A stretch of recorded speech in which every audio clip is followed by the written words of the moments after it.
Imagine a place where the world rises and falls, not with the sun, but with the water. Here, on the sprawling muddy banks of the Amazon River, lies a community that seems to drift between two worlds. This is the floating village of Belén, just a stone's throw from the bustling city of Iquitos in Peru. The streets here are not made of stone or dirt.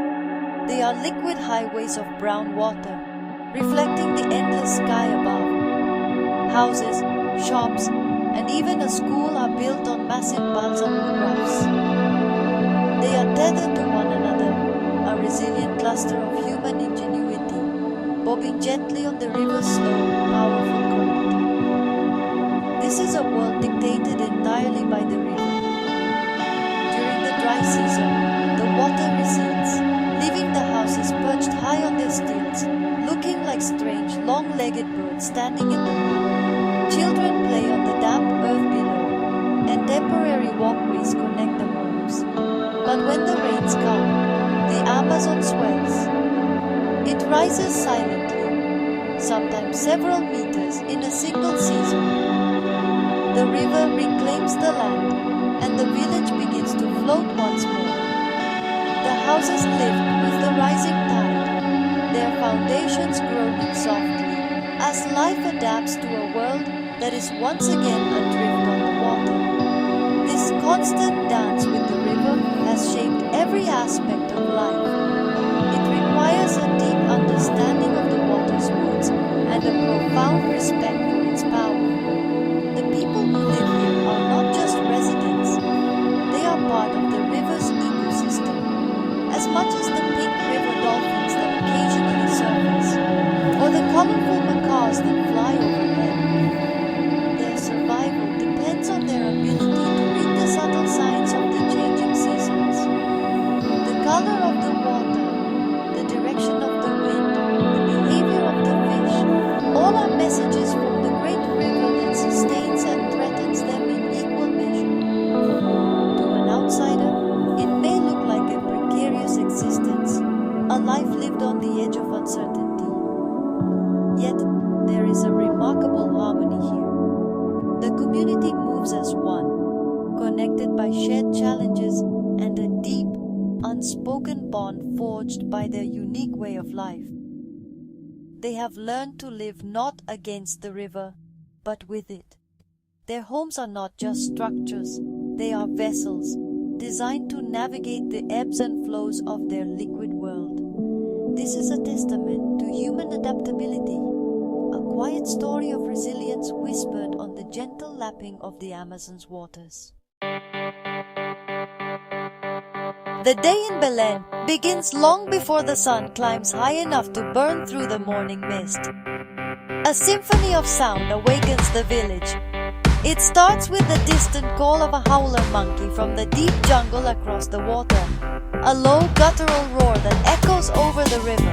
Then the closer sounds begin, the crowing of roosters from their floating coops, the gentle splash of a paddle dipping into the water, and the soft murmurs of families stirring within their wooden homes. The air is thick and cool, heavy with the scent of damp wood, river mud, and the sweet fragrance of tropical blossoms. As the first light of dawn spills across the horizon, it paints the water in hues of soft pink and brilliant orange. The river, which appeared dark and mysterious just moments before, is now a shimmering canvas. A lone fisherman in his narrow canoe, known as a pique-pique, glides silently across the surface. The small sputtering motor of his boat is one of the few mechanical sounds you hear. He is heading out to check his nets, hoping for a good catch of pike or catfish to sell at the market or feed his family. His silhouette is a timeless image against the spectacular sunrise. For the children of the village, the river is both a highway and a playground. They learn to paddle a canoe almost as soon as they learn to walk. You can see them, small figures expertly navigating the watery lanes between houses, on their way to the floating school or simply visiting friends. They dive from their porches into the brown water with joyful shouts, their laughter echoing across the village. They seem to have no fear of the river, for it has been their companion since birth. It is a source of endless fun, a place for games and adventure, despite the hidden dangers that lurk beneath its surface. Life awakens slowly, but with purpose. Women emerge onto their porches to wash clothes in tubs of water. Their colorful fabrics in stark contrast to the earthy tones of the water. The smell of wood smoke begins to drift from kitchens as breakfast is prepared, often consisting of fried plantains and fish caught just hours ago. The entire village seems to move in a synchronized rhythm, a gentle and unhurried pace of life that has been passed down over generations. It is a rhythm born not of clocks, but of the natural cycles of light, water, and life itself. In this world made of water, there is a profound and cruel irony. The very element that surrounds them, that defines their existence, is not safe to drink. The great Amazon River, the source of all life here, is also a carrier of unseen threats.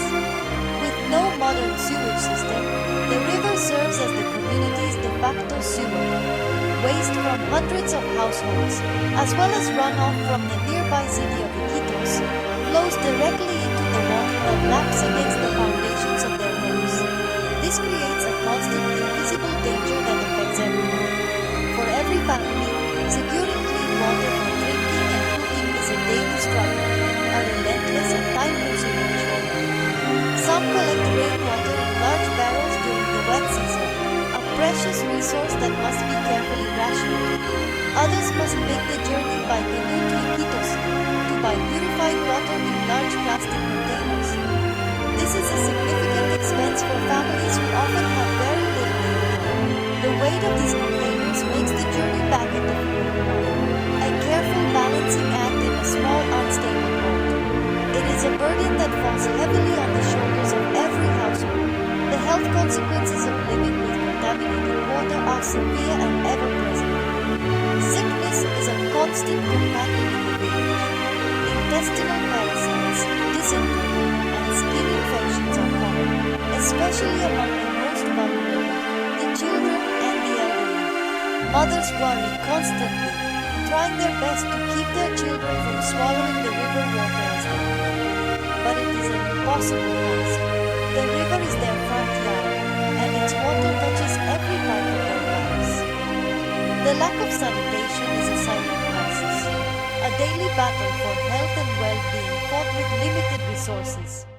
Despite these immense challenges, the people of Belém face their situation with incredible resilience.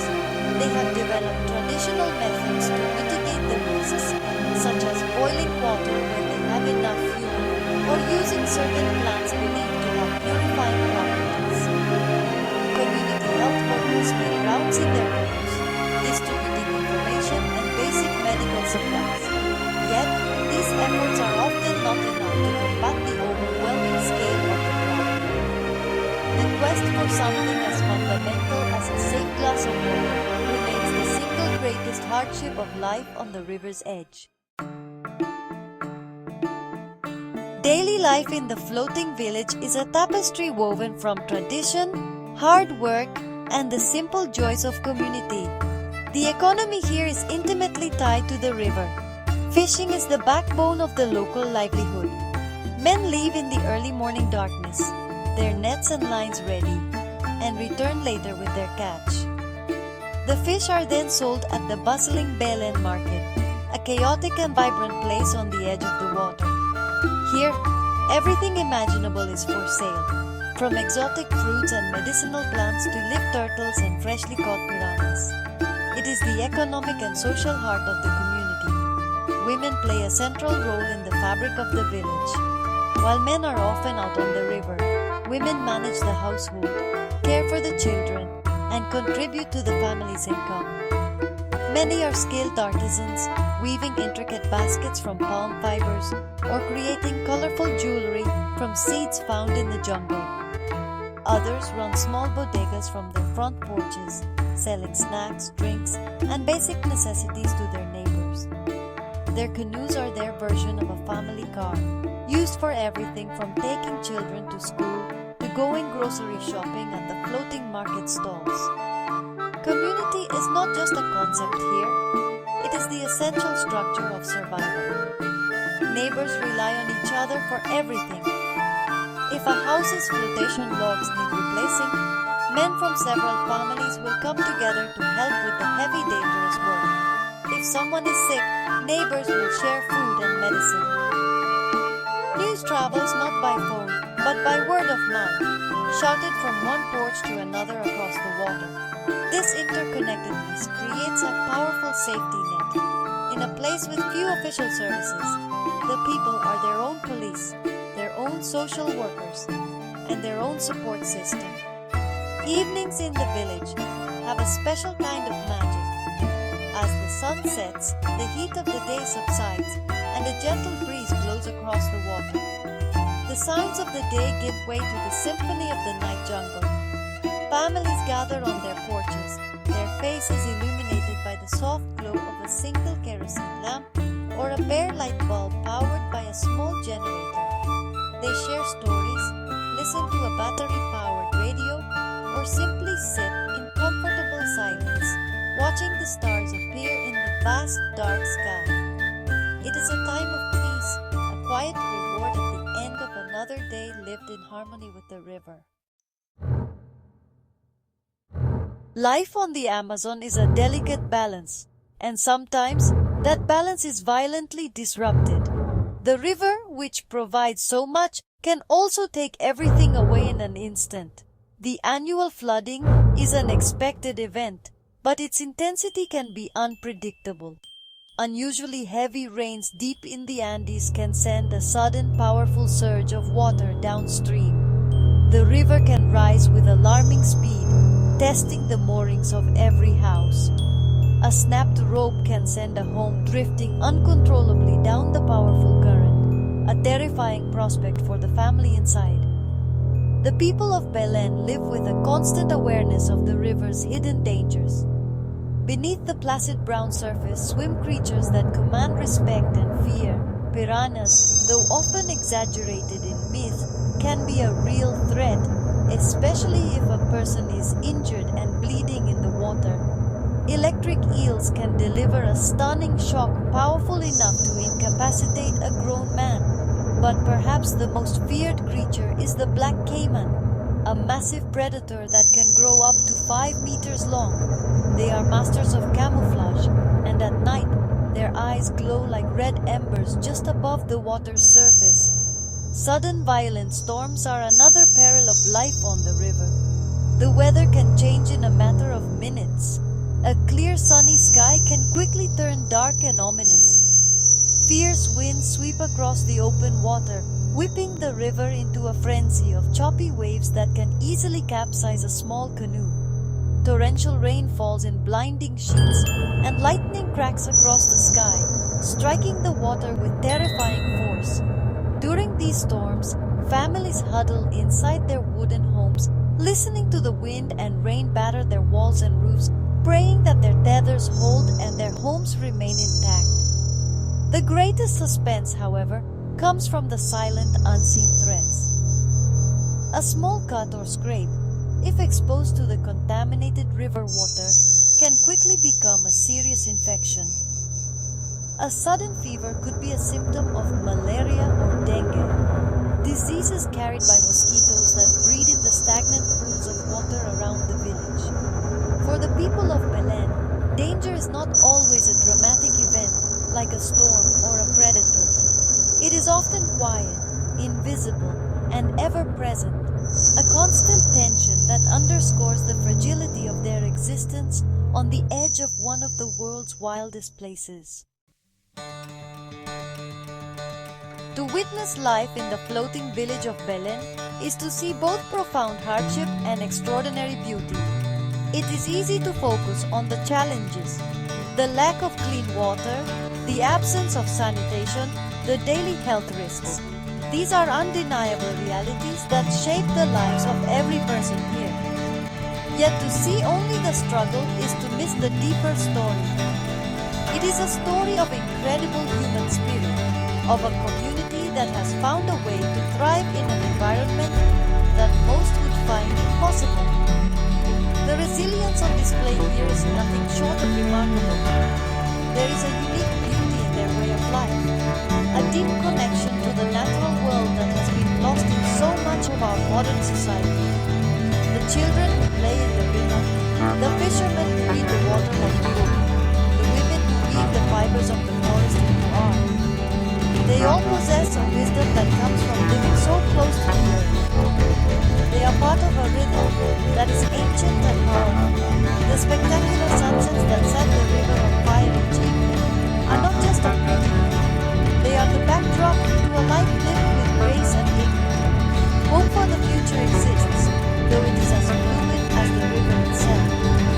Small non-governmental organizations and community-led initiatives are working to bring change. Projects to install simple rainwater harvesting systems and floating sanitation facilities offer a glimpse of a healthier future.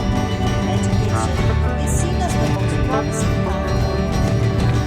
The children paddle their canoes to the floating circuit each day, carry with them the aspirations of their parents. They are learning about health, hygiene, and the world beyond the river, knowledge that may one day empower them to build a better life for their community. In the end, the floating village is a powerful reminder of the human capacity to adapt and endure. It is a place of stark contrasts, of breathtaking beauty and immense difficulty, of vibrant life and constant danger. The people of Belen are not victims of their circumstances. They are survivors, innovators, and guardians of a unique culture. Their story is not just about hardship, it is a profound testament to hope, a demonstration that even in the most challenging of worlds, the human spirit can find a way to build a home, create a community, and live with a quiet, unshakable strength.